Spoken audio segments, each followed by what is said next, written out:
You know, ever since Phil Spencer dropped the bomb that Xbox Series X was 12 teraflops of power, and the rumors surrounding the PlayStation 5 have gotten as ridiculous. Is it 13.3 teraflops? Maybe 15? I don't know. Check next week for the next insane rumor that people will talk about. I've been beginning to think, how much are these consoles actually going to cost?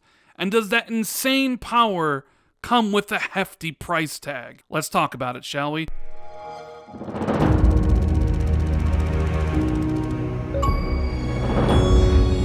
What is going on, everybody? Randolph Thor 19, Man with a Million, back again with another video. Hope everybody is having a fantastic start to the week. Sorry I took a week off from videos, but I'm back getting in the groove of things. And if you could do me a big favor, if you enjoy this video, make sure you hit that like and subscribe button. I would greatly appreciate it. When talking about the launch of a console, I think we all can agree that games and exclusives, while essential, aren't necessarily the most important factor in determining whether a console is going to be successful or not.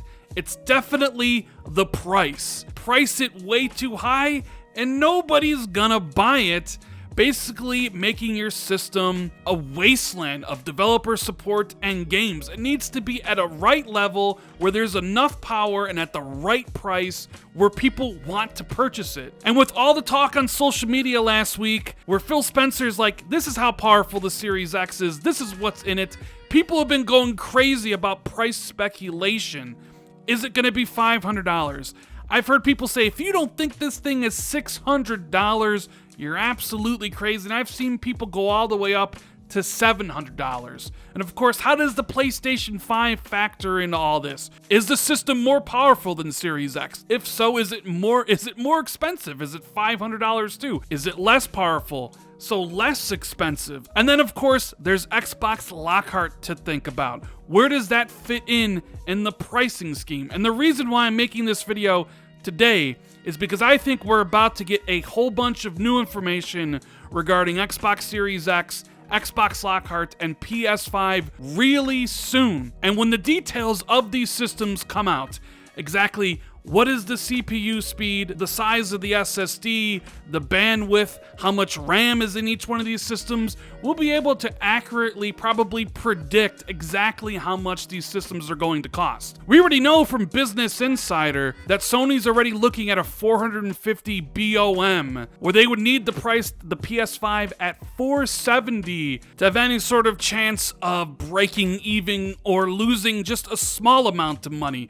We've seen Z Huge, industry analysts, say that he has heard, or he is speculating, that Xbox Series X build cost is higher than the PlayStation 5. It could be as low as $480 or as high as $520. Now, personally, I do think Xbox Series X is a more powerful console than the PlayStation 5, and I do think its BOM will definitely be above $500, and I think Microsoft is going to take a loss. But that's just my prediction.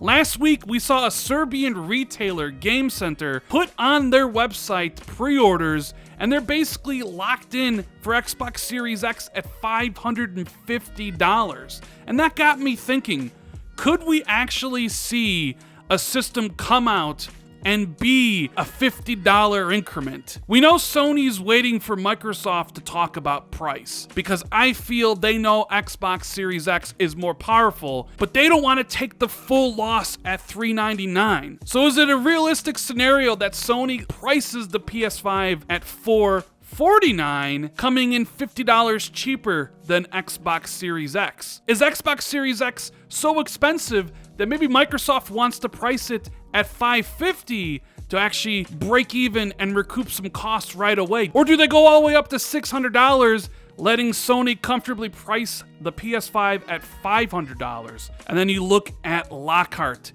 this low-end Xbox, and where does that factor in? If they can get that system down to $299, does that allow Xbox Series X to go all the way up to $600 and make some money on the premium product? Maybe Xbox Series X is $400 because Microsoft might have an inkling that the PlayStation 5 is $500 just like Series X, and they can make some money on that mass market console, there's a lot of different factors at play here. And the pricing strategy and each company watching each other's moves is fascinating. Let me give you an example here of something I was thinking of. What if Xbox Lockhart is $350 when it launches? It's a pretty good entry point for next generation. But what if Sony all along was building a $500 system and they come in roughly at that? But towards the last minute, they get cold feet and know that Microsoft has undercut them by a significant amount of money, $150. And at the last minute, they decide, you know what, we are going to take this loss, price it at $400, matching the PS4 launch price. Well, there you would have Lockhart sitting at $350, and only $50 more expensive, you would have a much more capable PlayStation 5. It kind of ruins the whole value proposition of Lockhart. And that is something that Microsoft has to think about when pricing their consoles. And yes, I know when building these consoles, it's a multi-year strategy. They begin thinking these things out years in advance. And in fact, I bet you right now, Phil Spencer and his R&D team at Microsoft are busy deep in planning the next generation of Xbox consoles. So yes, I do think they had a target in mind. I think Xbox Series X was targeting $500.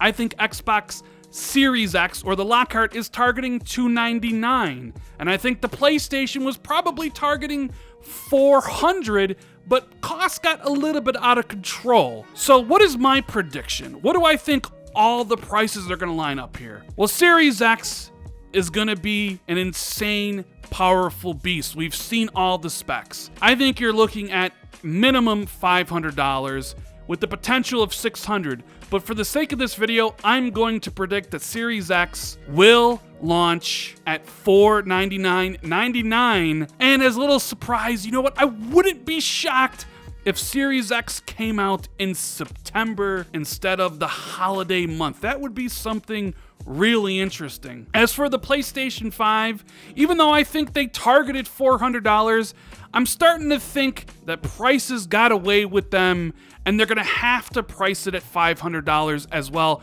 matching Series X, but they don't wanna be in that position. Of course, they could drop to $449 and sell it at $50 cheaper than Series X, but I don't see that happening. So I see PlayStation 5 and Series X battling it out at $500. And I think Xbox Lockhart, with that in mind, with both systems being $500, will up the price from $299 to $350, as Microsoft will see some wiggle room there with the price. You know, why sell it at $299 when your competitor's at $500 and you can get it up to $350 and maybe make some money on the lower end system? But my point is that all this power, the 12 teraflops, the SSDs, all that stuff that's in these next-gen systems, they have a price tag. And I think that price tag for the premium console, the Series X, and the base PS5 is $500. And you know what? I'm good with that price, because anything cheaper than that, you wouldn't get a system that has 12 teraflops of power. You get a system that is less capable. So I'm all for the idea of these consoles being $500. And hell, I would pay it if it was $600 if that meant I got a much better machine. But anyways, guys, that's the video. I hope you enjoyed it. If you did, make sure you hit that like and subscribe button, share this out on social media, and hit that notification bell if you want to be notified immediately when I drop a new video. Thank you guys so much for watching. I greatly appreciate it, and I'll see everybody in the next video. Later, guys.